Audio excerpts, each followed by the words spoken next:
Personal na pinangunahan ni Police Brigadier General Ponce Rogelio I. Peñones Jr., Regional Director ng Police Regional Office 3, ang inspeksyon sa mga evacuation center sa May Kawayan City, Bulacan, kabilang ang May Kawayan Sports Complex nito lamang Huwebes ika-24 ng Hulyo taong kasalukuyan. Sa pagbisita, sinuri ang kahandaan ng mga pulis at kaagapay na ahensya sa pagtugon sa pangangailangan ng mga evacuees.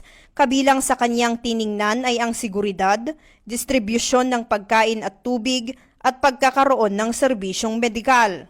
Nakipag-ugnayan din siya sa mga pamilyang lumikas upang personal na marinig ang kanilang mga hinaing at agarang matukoy ang mga kinakailangang aksyon.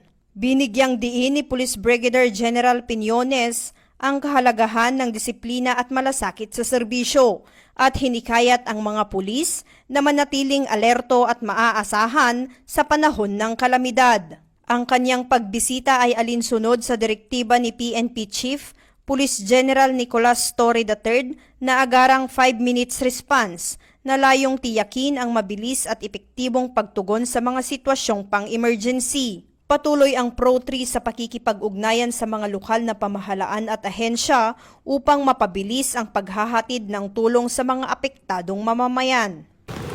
Mula dito sa Bulacan, ako ang inyong PNN correspondent, Patrol Woman Mildred A. Tawago, alagad ng batas, tagataguyod ng balita.